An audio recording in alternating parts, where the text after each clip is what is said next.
dareenka ah in ammaanka la sugo ayaa keentay in qaar ka mid ah wadooyinka magaalada Muqdisho loo adeegsado hanaanka kala wareega ayna bataan baraha kontarool ay ku sugan yihiin ciidamada booliska Soomaaliyeed iyadoona lagu baarayo gaadiidka kala duwan. Xaaladani waxay saameyn ku yeelatay isu socodka dadka iyo gaadiidka iyo shaqo tagista. Dad badan oo isaga shaqo taga qaybaha kala duwan ee magaalada Muqdisho waxa ay ku qaadataa waqti ka badan waqtigii ay hore ugu tagi jireen shaqooyinka. sidoo kale kala wareegyada waxa ay keentay in dadku ku bixiyaan lacag badan sida uu sheegayo Mahad oo ah qof aan kula kulmay wadooyinka magaalada Muqdisho.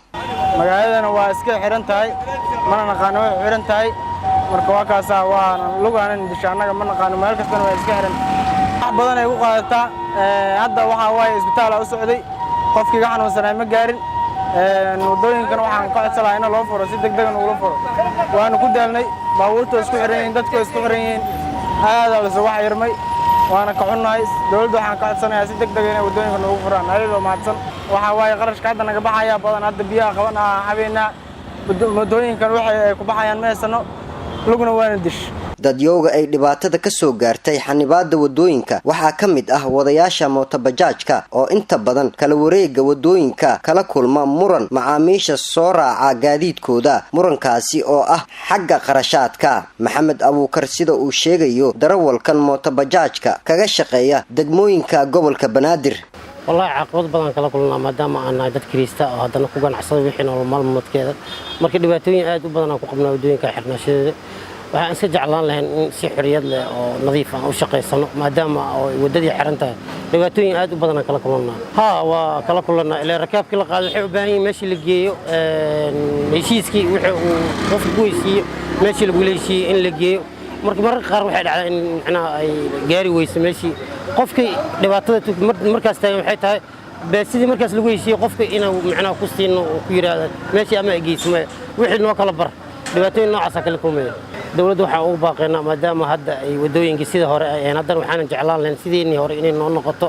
ay wadooyinka noo furan nadiif noo noqoto aan caadi u shaqeysano. xaaladan ayaa keentay in loo baahdo si xal loogu raadiyo dhibaatadan mas'uuliyadda arintan ee leedahay dhinacyo badan oo ay ku jirto xitaa shacabka gacan ka geystaan sugidda ammaanka magaalada Muqdisho.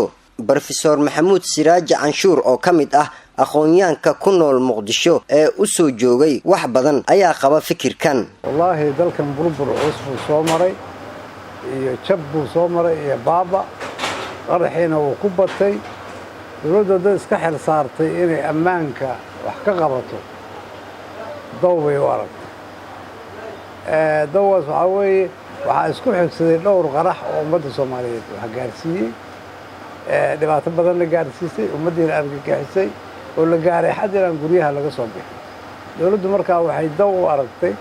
in ay maxay ahayd ammaanka si loo sugo meelihii laga soo galayay la xirxiro arrintaas waxay ahayd amaan dhow xogaa shacabka dhib bay ku noqotay inay u yara dulqaataan bay ahayd ama dawladdu wax la qabtaan oo ay maaragtay kala qayb galaan maaragtay sugidda nabadda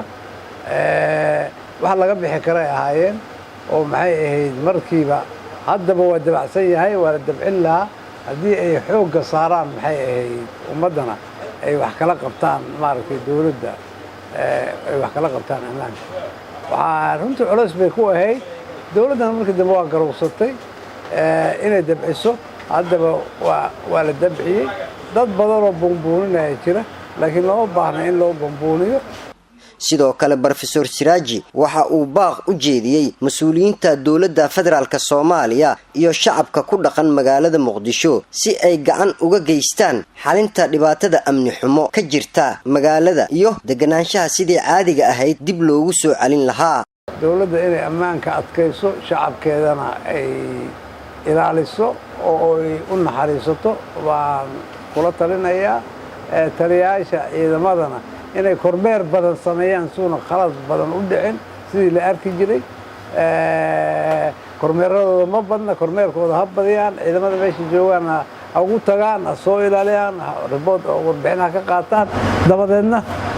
ha la socdaan dhacdo kasta oo dhacayso shacabkana waxaan dhihi lahaa dawladda garab siiya si ammaanka loo sugo soo sheega waxa allaale wixii dhibaato abuuraya idinkana u dulqaata inta yaroo maaragtay ay dawladdu ammaanka ka sugayso. maamulka gobolka Banaadir iyo taliska ciidamada booliska Soomaaliyeed ayaa kal hore sheegay in ay ammaanka magaalada Muqdisho qorshe cusub oo ammaanka lagu xaqiijinayo ay la imaanayaan isla markaasna ay ammaanka Muqdisho wax ka bedeli doonaan sidaad u jeedaan isu socodka gaadiidka iyo shacabka ayaa mashquul iyo hakad ku yimid. Jaamac Maxamed Saalax TV-ga Shabeelle Muqdisho.